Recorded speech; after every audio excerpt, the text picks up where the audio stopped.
Hello YouTube, it's Barbara Jean. I'm back again. Um, okay, so let's get back to Adam and Eve. Why am I going through Adam and Eve right now? I think it's the Lord wanting me to see, or this, like I said, the sign is coming up September 23rd in the stars. I believe it is an extremely important sign. Just like my little figurines that the Lord showed me. This is my Church of Philadelphia figurine. And those who have seen them before and those who have not, just want to remind you, the Lord sent me all kinds of different signs to be able to recognize, to see something I never could have believed. When I did that embroidery of the woman with the wings on her back holding a baby, I had no idea at the time because I did it many years before the Lord called me into this ministry. But it was a sign for me and for you to recognize that the time that we're living in. We're living in the end times. We're living at the end of the end times. But what is happening here, I believe that sign in the sky is to show us that the church, the bride of Christ, has come to the place where she's able to recognize a snake when she sees one. See, Eve wasn't able to recognize the snake for what it was. In her innocence, in her gullibility, she believed the snake. She believed that the snake was not, had no clue. She didn't think that the snake was trying to hurt her. In her innocence, she was in the garden. She hadn't even heard of the word lie before. I'm certain nobody even told her that such a thing as a lie. If you had said to her, Eve, the snake is lying to you, she probably would have said, what's a lie? She was beguiled. She was fooled. She was deceived. So what's happening is that the woman now is free from being able to be deceived. She has lost her gullibility. She's become full of awareness. She is now full of wisdom. She's now full of the awareness and being able to recognize a snake when she sees one. Eve, in her innocence, wasn't able to recognize a snake. She was vulnerable, and her downfall was her gullibility, and Adam's downfall was that he didn't tell his wife the truth. Adam wasn't deceived. He knew the truth and did nothing to stop it. And Eve's fault was that she believed what she was told, but not anymore. The bride has left the building. She has left the synagogue of Satan. She is no longer foolable. Satan has tried to entice her with every lie and deception. And I believe that sign in September 23rd this year is a sign to say that the bride has now grown up to being able to recognize a snake when she sees it. Her testimony and the blood of Christ will throw down that serpent. She will be raised up because of her wisdom, because of her insight, because of her something inside of her. She's now without spot or wrinkle. She is now being Satan is no longer able to slither in with his lies and subtleties. Okay? 2 Corinthians 11:3, but I fear lest by any means, as the serpent beguiled Eve through his subtlety, so your mind should be corrupted from the simplicity that is in Christ. Genesis 3:1, now the serpent was more subtle than any of the beasts of the field which the Lord God had made. And he said unto the woman, yea, hath God said, you shall not eat of every tree of the garden? You see, he's a subtle deceiver, and he comes in with lies and deceptions. This September 23rd, I believe, is when the Lord, because she's held to the word which is her protection, her word, the word of Christ, his word is her protection. Let's go to Revelation chapter 3.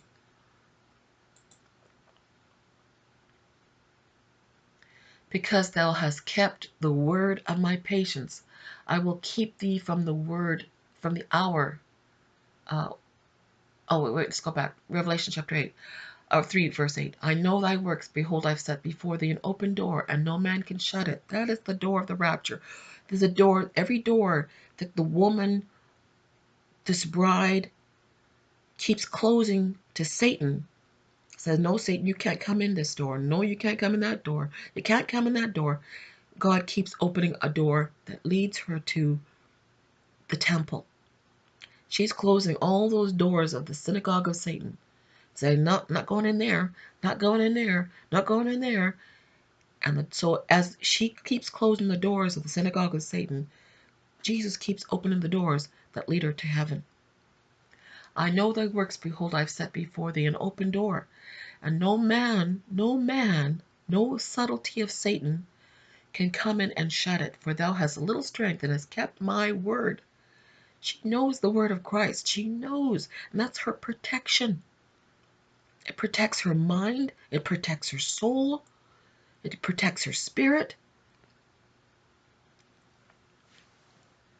Because thou hast kept my word and hast not denied my name. Behold, I will make them of the synagogue of Satan, which say they are Jews and are not, but do lie. They're liars. Just like the snake. They bring their lies and their subtle deceptions with them. Behold, I will make them come and worship before thy feet, and to know that I have loved thee. And here we have the woman in Revelation chapter 12. She has got the moon under her feet. She brings down the synagogue of Satan. She brings down the beast. She throws down Satan by the word and the blood of Christ. This is not Israel. It cannot be Israel because Israel has not at that point yet accepted Jesus Christ. Their testimony is not yet Jesus Christ. It is not until after the beast goes after them, after the 3.5 period, the 2 witnesses have been killed. That's when they begin to understand and their eyes are opened to the fact that Satan has infiltrated their midst, that he's sitting in the synagogue. It's Satan who's now sitting in this new temple. That's when their eyes are open, and that's when they flee to the wilderness. It's not till after the 2 witnesses rise up from the dead that their eyes are open to the reality that the beast sitting in the temple is Satan. So the woman in Revelation chapter 12 is the woman in heaven. Who's the woman in heaven, people? She's the bride of Christ, is who she is. She's the one wearing the crown. Behold, I will make them of the synagogue of Satan, which say they are Jews, and are not, but do lie. Behold, I will make them come and worship before thy feet, and to know that I have loved thee. Because thou hast kept the word of my patience. My word.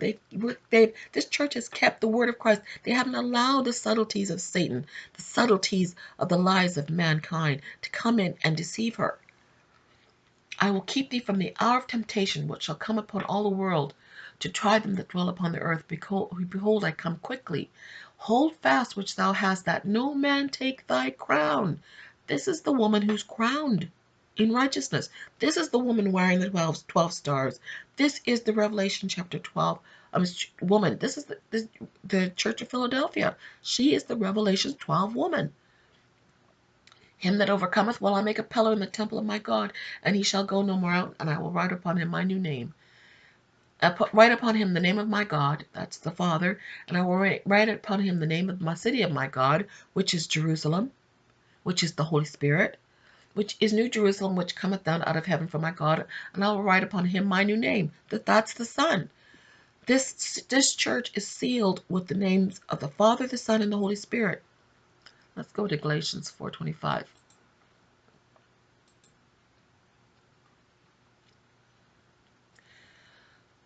For this Hagar is Mount Sinai in Arabia, and answereth to Jerusalem.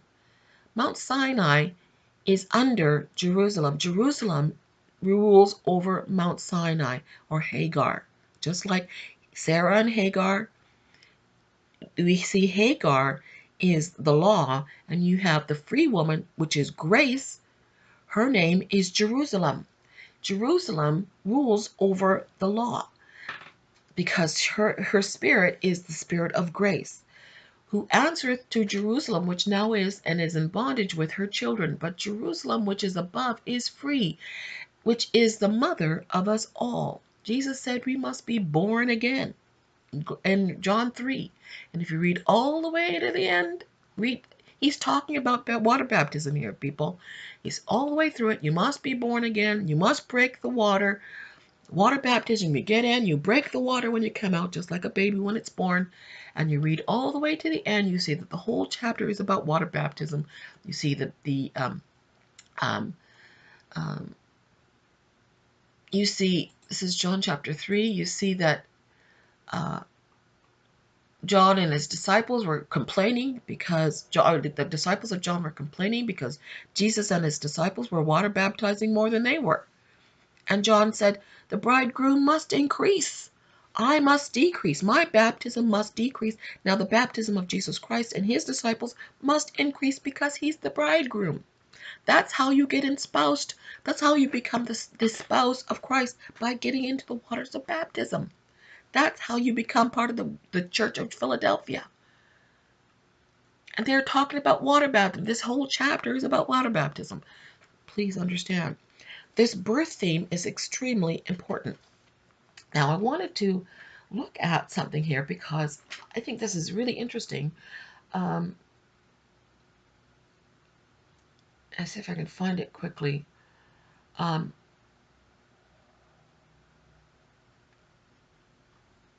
It was about, so I'm going to have to look it up, about women giving birth. Let's see if I can find it. 1 Timothy. This passage here, I think, has caused a lot of women grief, and not just women, but men, of course, too. And it's talking about the worship service, in the order of the worship service. And here it is talking about pray for the people, and talking about the proper order of a service. And then it has this passage in here about women keeping silent, and let women learn in silence with all subjection. But I fear not a woman to teach or exert authority over a man, but to be in silence. And people have taken this out of context, because if women were meant to be completely silent and not open their mouths to say anything, then what is Proverbs 3 and all? What is the book of Proverbs about? It's talking about women having the voice of a righteous woman having the voice of wisdom and understanding. So what is this talking about? It's talking about the worship service. When you get a congregation together, it's shameful for a woman to get up and start taking authority over the men in the congregation, because first of all, men have fragile egos. It's just the way it is. And they're not going to learn very well from a woman. They need to hear from a man, really. So when you're in a worship service, then it's what the best thing is for a woman to be quiet and let men take over, let them do their job. That's the place the Lord gave them in the worship service. And let the woman stand back and sit back and just enjoy the show. Let them do what they need to do. But it's not saying that they're supposed to keep their mouths shut and never speak. On the contrary, God has given women the voice of wisdom. Those who are in the righteous women, the voice of wisdom, the voice of understanding. There's truth. There's subtleties. There's hidden things that come out from a woman's understanding that men need to understand. They need to know. That's why when the woman is in Revelation chapter 12 is standing on the moon, I was thinking about it, and I was thinking about how in the book of Genesis it says that the sun rules the day and the moon rules the night. Remember when I stopped on it a couple of videos ago? I said, oh, that's interesting. The moon rules the night. The sun rules the day. The moon rules the night. What is that? And I thought, what does that mean? Of course, we could see the moon in the night, but what does it mean to rule the night? Men represent the sun. They're in charge of the obvious. They're the greater light in terms of we are busy during the day. The light gives us access to be able to see everything around us. But at night, everything goes quiet. Everything goes dark. And the moon sets a subtle light into the darkness. And what did that mean? And I thought, well, what it means is that women have a special gift to be able to see the mysteries of life, the hidden mysteries, the hidden wisdoms, the hidden understandings. That's part of our abilities. I mean, woman's intuition is not a myth. It's not a myth. Woman's intuition is not a myth. God has given women a special understanding to be able to delve into the hidden things of the heart. They delve into hidden wisdoms, the hidden truth, the hidden spiritualities. It's part of our gifting. And men need it. Just like we need the sun during the day, we also need the moon at night. We need that subtlety. And the woman in Revelation chapter 12 is standing on the moon. It's her sign. It's her sign. The moon represents women because of it's a cycle. The moon goes in cycles. It affects the waters. It affects the tides. Water is the sign of the feminine spirit. When you give birth, women give birth. They have the water first has to break. Um, uh, the women have a sign. But anyway, what I wanted to go to was this here. It talks about that he wanted women to in services, not to come to church services all dolled up in their in their best clothes. And it's not saying that he doesn't think that women should come wear beautiful things. Well, like I said, women are like sparkly things. But when it comes to the worship service, women should dress modestly and keep quiet. Let the men do the job. Watch the show, enjoy the show. Let the men take over in a worship service. That is not saying that they should ever never open their mouth and say anything, because then what in the world was Deborah doing when she was the judge in Israel when the people came into the land? Deborah was one of their judges. I mean, how could she judge if she kept her mouth shut? It's not saying that women don't have the right to speak or to express themselves, just like I'm doing here. I'm not in a worship service. You and I are having a conversation. If you're with more than one person, well, that's up to you. But here I am in my home having a conversation with you, telling you my wisdom and the insights the Lord has showed me. Okay? So that's not what this verse is about.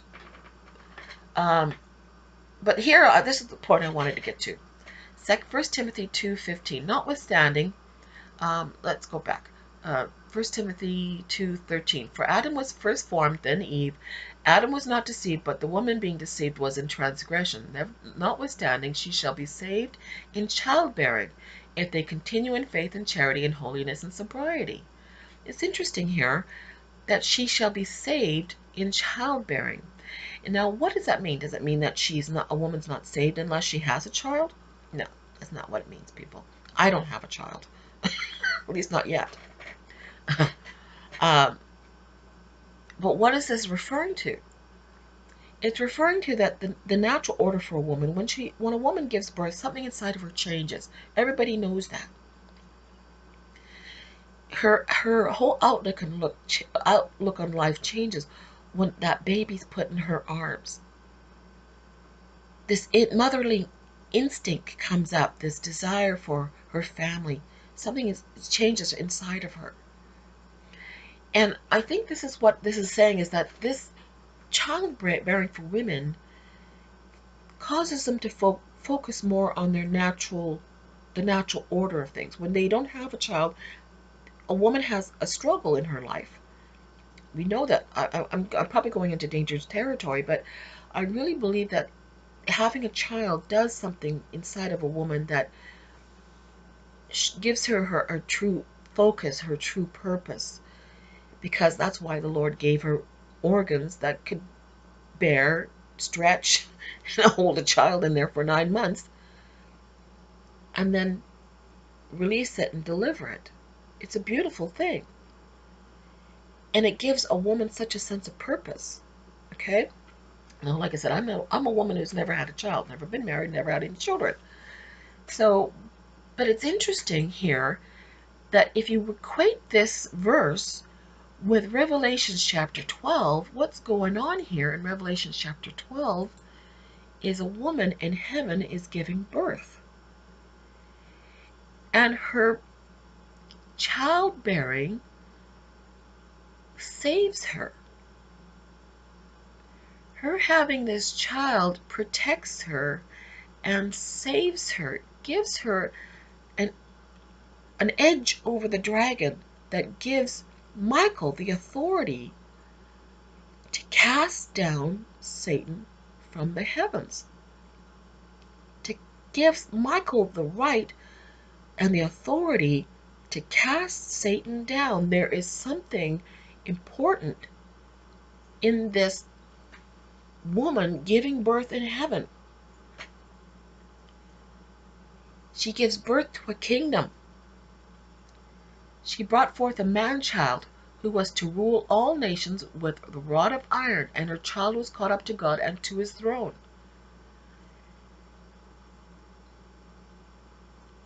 And let's read Revelation 7. And there was a war in heaven. Michael and his angels fought against the dragon, and the dragon fought and his angels, and prevailed not, neither there was a place found in heaven.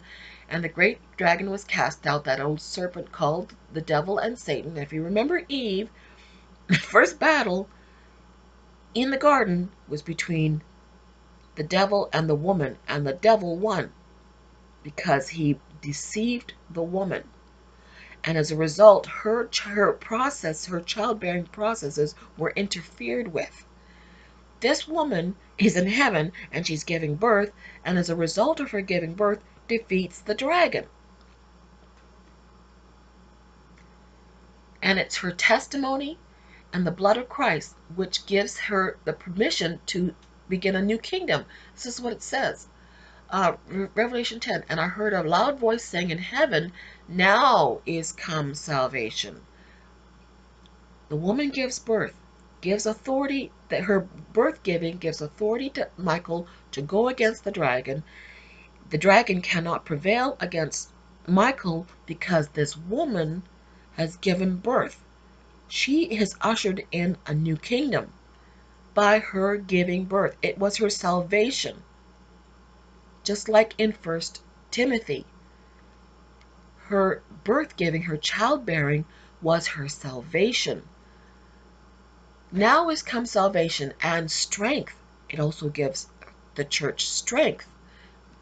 Remember, Revelation chapter 3, Church of Philadelphia, you have a little strength. There's a tie there. The Revelation chapter 3 woman has a little strength, but now she's given birth, and now she has strength. It is also her salvation.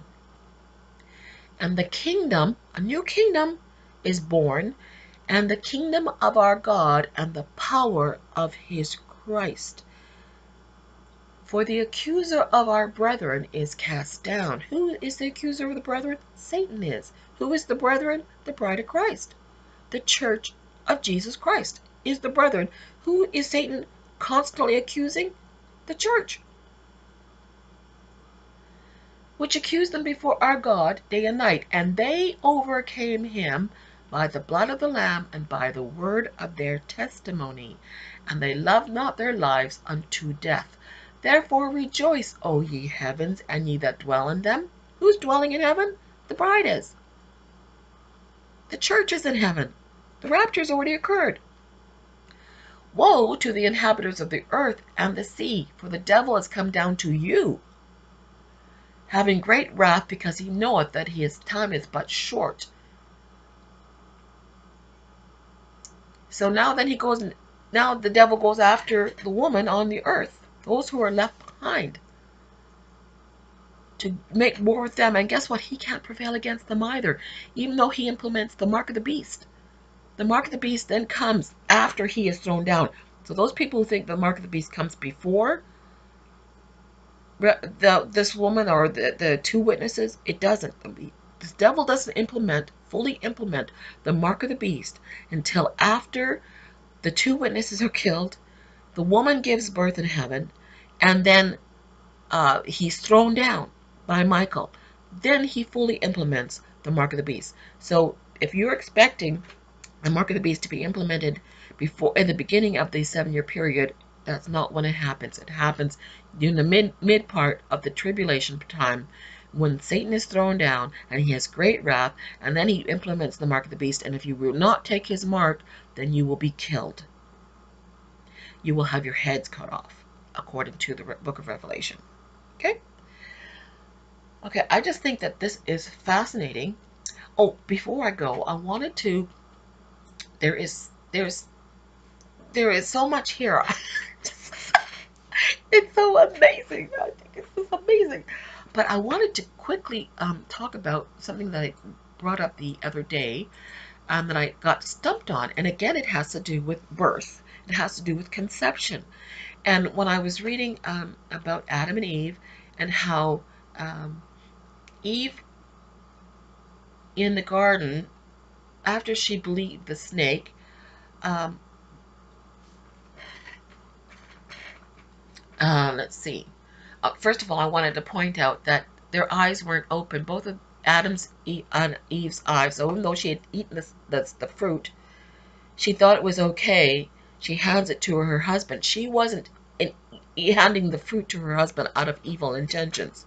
Like I wanted to point that out quickly because um, when the woman looks at the tree, she's not looking at it as evil. She thinks it's good.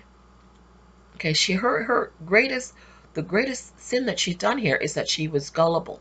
She was deceived. She's foolable. She was unable to discern a lie from the truth. That was Eve's greatest downfall, was that she was unable to discern a lie from the truth. And her intentions weren't evil. When she looked at the fruit, she saw, like I said, women, their natural tendency is want to gather food for their families. She's attracted to pretty things, and she wants wisdom. Natural intentions for a woman. And she took the fruit, she ate it, seemed okay, didn't hurt her. Adam let her do it, didn't stop her, didn't say, honey, you're being lied to. And she thought, oh, I'm still okay. I didn't die. Here, honey, it's actually pretty good stuff. Here, take it. He eats it. It's not until after he eats the fruit that their eyes are open to what they've done. Okay? I wanted to point that out because I think it's important to understand that. Um, Genesis chapter 3, starting at verse 6. And when the woman saw that the tree was good for food, and that was pleasant to the eyes, and the tree was to be desired to make one wise, she took the fruit thereof and did eat. So she was trying it out first to make sure it was okay, and gave it unto her husband with her, and he did eat. So he was with her, and he knew what was going on. He wasn't deceived, and he didn't stop her. And the eyes of them both were open. So it wasn't until after Adam ate. The Bible says that through Adam that sin came into the world.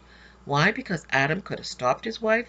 Adam could have told her the truth. Adam could have defeated, thrown down that snake and said, you know, how dare you talk to my wife? You know, I recognize, know the snake when I see one. I recognize a lie when I hear one. But he didn't do it. And after she ate the fruit, he could have said, honey, I'm going to die for you.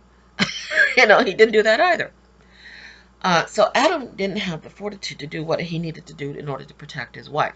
So that through Christ, isn't that amazing? Christ restores what was Satan had taken. So he restores the woman's rightful identity. He also restores Adam's fallen nature, which allows him to understand that through Christ and the strength of Christ, he can now do what Christ did, which was protect his people, which protect his wife, his children, to protect the vulnerable in his family. Okay, that's his natural order. That's the natural order of things. Adam is meant to look after his wife and children. That is the natural order of things. Okay, but then their eyes were opened after they had both eaten the fruit. Now, what I wanted to talk about was, just briefly if I can, is this serpent, after he beguiled Eve and the Lord cursed the snake below everything on the earth. He is the lowest of the lows of everything. That's Genesis chapter 3, verse 14. The Lord curses the snake for going after the most vulnerable. The snake then has great enmity, hatred for the woman, because he did this evil thing. He can't accept his judgment. He can't accept the fact that the Lord cursed him so low. He didn't probably think he did anything that was that bad. But his hatred for the woman, because she had the gall to believe him, is exponential. I will put enmity between thee and the woman, not between him and the man, but him and the woman. He hates the woman. He, like I said, he always goes after the most vulnerable because Satan is a big fat coward. He can't face those who are at least as strong as he is or has a fighting chance. He's got to go after the most vulnerable because he's a great big fat snake. We have to learn to recognize a snake when we see it, people. I will put enmity between thee and the woman, and between thy seed and her seed, and it shall bruise thy head, and thou shalt bruise his heels. Referring to Jesus, of course, but it's also referring to everyone who's been born again, because we are now seed of the woman. We are born again of the Holy Spirit. We have the essence of Christ in us. We have the Spirit of Christ in us. Therefore, we have the right to throw Satan down and put him under our feet. Okay? And he will bruise our heels, but nonetheless, we have bruised his head, and that's the important thing. Unto the woman he said, I will greatly multiply thy sorrow and thy conception. In sorrow thou shalt bring forth children, and thy desire shall be to thy husband, and he shall rule over thee. So she's lost something. She's lost her government. She's lost her government. In Revelation chapter 12, she's wearing a crown of 12 stars. That means government. If you think about it, in a home, you have the man who's the head, which is the way it should be. You have the woman who's the government. She governs the household. She checks the grocery list. She goes shopping. She makes sure everything is clean and the kids are doing the chores. Excuse me for wiping my nose. It's also a bit drippy. She's the government. She takes care of the things of the household. You know, she makes sure everybody's doing what they need to do in order to be part of the family. She is the government. And here she loses her government. She loses her authority. And her relationship with her husband is interfered with because the snake has come in between them. Also, this is the part where I got stumped. Unto the woman he said, I will greatly multiply thy sorrow and thy conception. Well, we know that women's sorrow has increased. I mean, to know that I think he's saying here, women have a tendency to feel guilty, to take on, it's a woman's nature to take on more guilt than she ought to. Let's put it that way. Okay, I do believe that women take on too much guilt, take too much blame for the things that are going on in the world. I think she needs to give men their fair share, but women have a tendency to take on too much. But anyway, I'm not saying that she's guilt-free. I'm just saying that I think women take on too much of the guilt, and it's her tendency to want to live in guilt. We know women have a problem with this. Also, it has to do with her self-image. We know that women have a problem with their self-image. The Lord said that no man ever hated his own flesh, but we know that women have a problem with their loving themselves. You know, women hate their bodies. Women hate them. They hate themselves when they're trying to turn themselves into men, because women have a tendency with not appreciating their identity. They have a hatred, self-hatred, but men don't. Men don't have that same problem. Women do. So he has increased her sorrow with her understanding her own identity and who she is and what her role is, because she's lost her authority. She's living in guilt. She doesn't understand her place. She doesn't understand that the Lord gave her government and that she is meant to be part of the government. She was meant to rule and reign with her husband. Her husband is the head, but she also has a place of in government. And the Lord, because of it, she lost her ability to understand her place and to understand how to be, to properly understand her own role in humanity, which is why I think also women have a tendency, or have been gullible into believing the subtleties of Satan, who came in and said, oh, women are not part of the Godhead. The feminine identity is not part of the Godhead. Another subtle lie and deception. It's just not so. That's another lie and deception that Satan was able to weave into the church, to say that God is an all-male God, and there is no feminine identity in the Godhead, which again has taken away the authority and the understanding of our place as women in the world. Women have a place in this world, people. We have an identity in the Godhead, and her name is the Holy Spirit. Her name is Jerusalem. We are identified with the Holy Spirit. This is why in the end of the book of Revelation, you hear the bride and the Spirit speaking together in unity.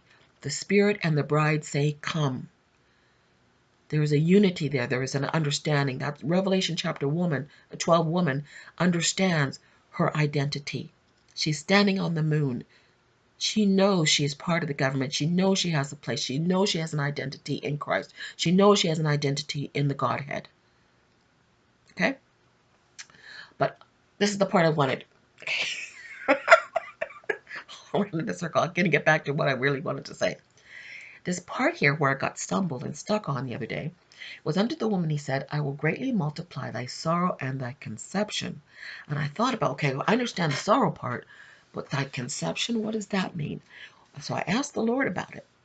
And this is what he said to me. This is what the Lord showed me. He said that before the downfall, the Lord didn't have to, I mean, women, if they had 1 or 2 or 5 children, you know, that would have been okay. I mean, they had an inward clock, that an inward actually birth control. That if a woman only wanted 1 child or 10 children or 20 children, she could have had. But the reason why the Lord removed that natural birth control from their bodies was because Satan was going to go after the woman and her children. So he had to multiply her conception.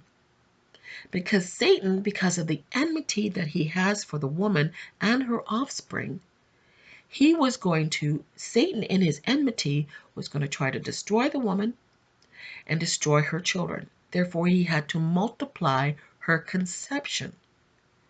But by multiplying her conception was also going to increase her sorrow. Immediately came to my mind was my great-great-grandmother, who came up with her husband from Oklahoma here to Canada. So we've been here I have family in Canada now for over 100 years now. But we originally came from the States. My great-great-grandmother had 21 children. 21 children. They were farmers, and but most of her children died in childbirth or at an early age. Her children, of all the 21 children, I think there was only about 7 or 8 that actually came to adulthood. So this is what he was saying to me. He said because the life expectancies would shorten, and because Satan would come after the woman and her children and try to kill them, and he does. Look at abortion. Look at the child rate in poor countries. Children die all the time of all kinds of disease and choleras and all kinds of different other diseases and plagues that come along. Satan would go after the women and the children. So therefore the Lord increased her ability to conceive. And it causes a lot of women die in childbirth. At least not as much as they used to, but these women, it was quite common for women to die in childbirth. So this is what the Lord was saying. Because of the enmity that the snake would have for the woman, he had to increase her ability to conceive. Because up to that point, women actually had a natural process, or there was something inside of them that would actually govern how many children she desired to have. There was a natural childbirth. And I thought, wow, that was really fascinating, Lord. Thanks for showing that to me, because I didn't know that. That's amazing. God is amazing. Anyway, like I said, I wanted to make this nice and short. So now we're at almost 40 minutes. That's short, I guess, for me. And I will talk to you later. And God bless.